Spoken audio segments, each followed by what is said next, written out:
we've got to talk about all the men and how they were joined and how they got a rousing sermon from the area's preacher in exhorting them to go and use the sword of Gideon to defend their homes and their families. And so with that blessing, the army started off. 2 nights into toward the battle, they got to the place where the Overmountain trail ended up at the mineral museum where that is today. But they had a problem there, and the problem was this. There were 2 ways to get off the mountain in that day. One was the old original trail that took them down the road and by the orchard and down the mountain as the road is today, actually. It was called the Yellow Mountain Trail or Bright's Trace. But going the other way would have taken them down a wagon trail, and that was a toll road that had just been set up by a guy in the valley whose name was Williams, and he was a British sympathizer, or at least he appeared to be. He had a couple of boys. His wife had died, and the feeling now is that he was sympathetic to the British side only as a protection for his family. And so he had no direct contact with them. We found that out by keeping him prisoner overnight, and we believed his excuse me, we believed his story, although when Ferguson was captured, among his papers was a note that this guy is a friend, do not molest him. So it's uncertain how much of a loyalist he was. So anyway, at that point, we had to decide which trail to go down, the wagon trail or the old trail. If Ferguson was laying in wait an ambush for us on either side, and we guessed wrong, he'd get in behind us and do what he promised to our homes. If, on the other hand, he was on that trail, then we would be set for a fight. Rather than take the chance that Ferguson could get in behind them, they went both ways. They took both trails. You're not supposed to do that in presence of a coming battle with a equal or superior force. Well, it turned out it did not matter which way they went. Ferguson was neither place. As a matter of fact, Ferguson had received the warning from those traitors, and he had decided on a different plan. His plan was, well, I know, he said to himself, that Cornwallis is now at Charlotte, which is fairly close. And if I send a messenger to tell Cornwallis that I'll meet him in a certain place, he can send reinforcements and we'll make easy work of this ragtag collection of militias that's coming. So that's what he decided to do. And he commissioned 2 of his loyalist friends to carry the message to Cornwallis. Well, he picked the wrong guys, in my opinion. Well, right guys for our side. They were afraid to travel at night. I mean, in the daytime. They thought it would be obvious they were carrying some sort of message. So they only traveled at night, and they only went 3 hours and then hid again each night.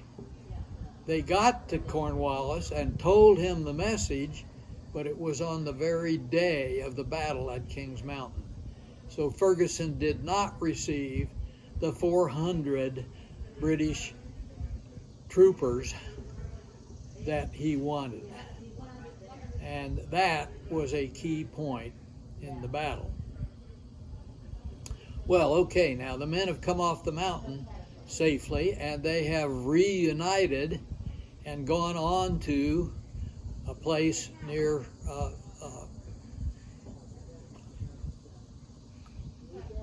Morganton.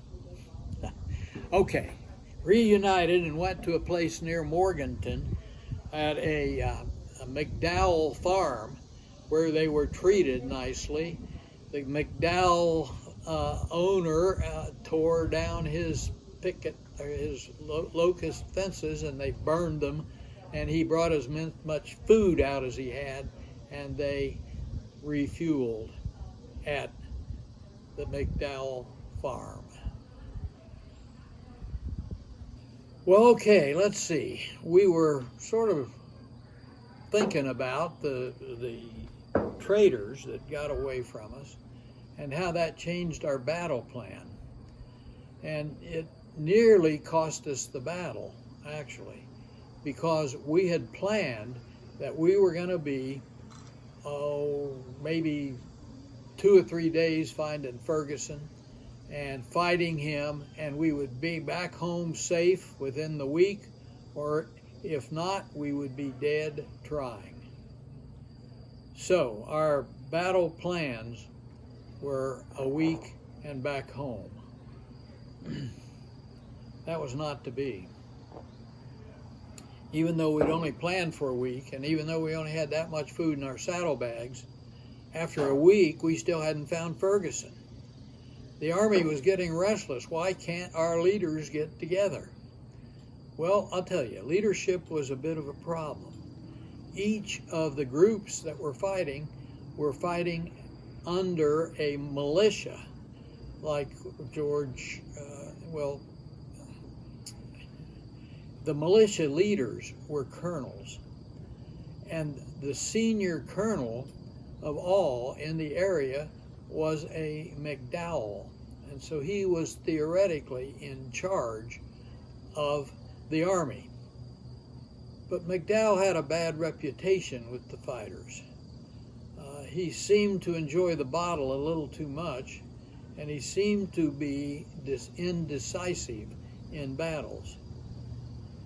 But since he was the senior officer, they had to figure out how to organize, so he was not upset and did not withdraw his people from the battle.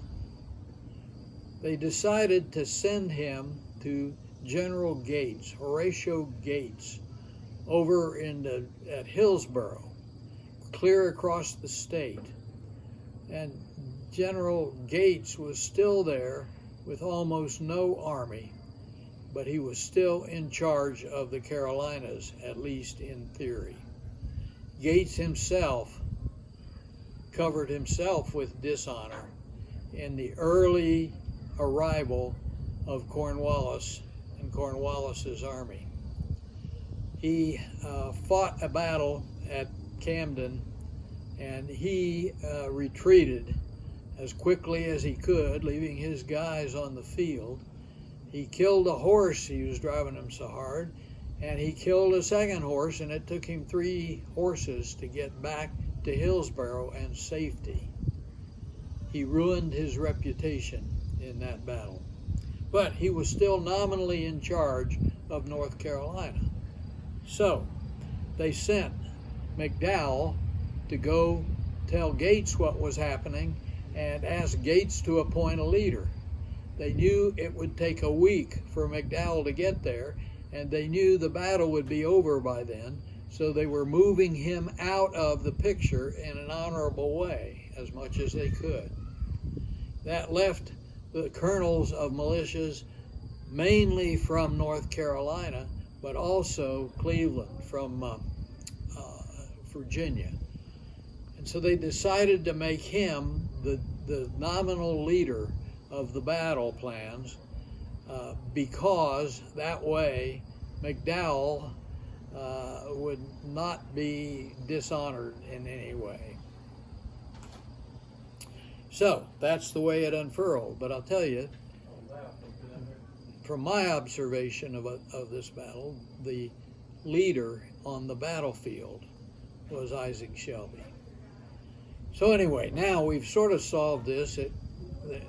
The organization was led by a configuration of colonels rather than one person in charge. It turned out in the battle that did not matter. But there was a lot of jealousy and a lot of concern, and the troops got really upset because none of these colonels seemed to know where Ferguson was. And they'd run out of food, and they were having to forage for food, which meant they would try to find it in farmer fields. And I'll tell you, 2 days before the battle, the only thing that they could find to eat for the bulk of the army, they didn't all travel together, but 900 of them were in one group and 300 or 400 in another.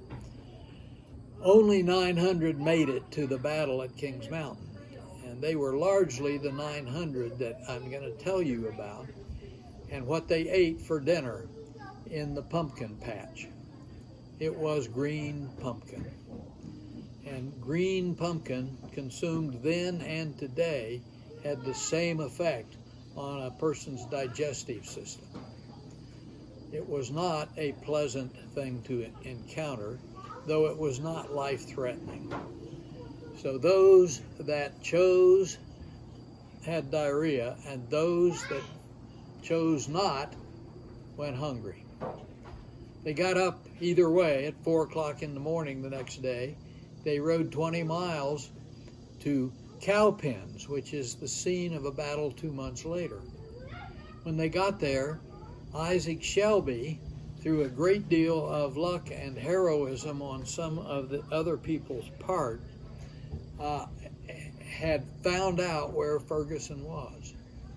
He was 33 miles from Cowpens. He was at a place called Kings Mountain. He wasn't on a very big mountain. He was at the end of the Kings Mountain range. And they didn't know exactly where he was, but they knew he was on or around Kings Mountain. So he said, "Get back on your horses," to the 910 best horses. And he said, "We're going through the night now, and we're going to go the next day, and about 3 o'clock in the afternoon, we will get to where we're going at Kings Mountain."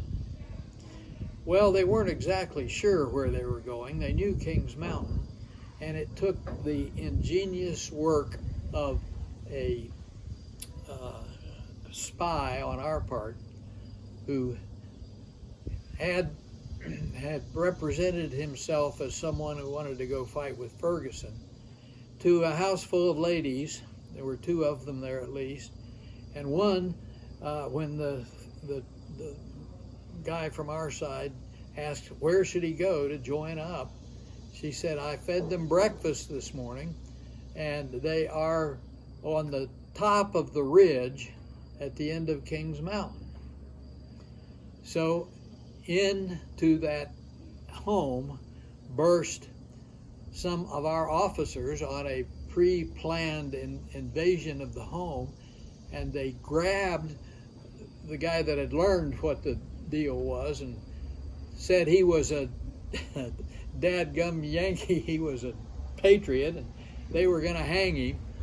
And so they grabbed him and took him out of the house where he'd learned where Ferguson was, and they pretended to hang him down the road out of sight. But then they just patted him on the back. He had done his duty, and we knew exactly where Ferguson was. Well, the troop, though, wasn't very happy. The rain had started on them at midnight when they'd started out at 6 o'clock at night. Some of them were still sick from the pumpkin.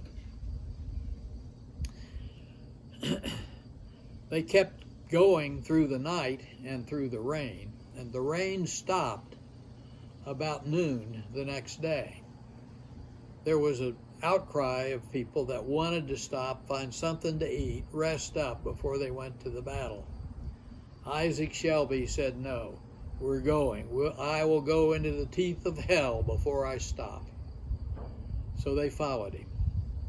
And they followed him, and they came down the road that might have given them away if it had been dry, because 900 horses generates a lot of dust that Ferguson could have seen as they were coming.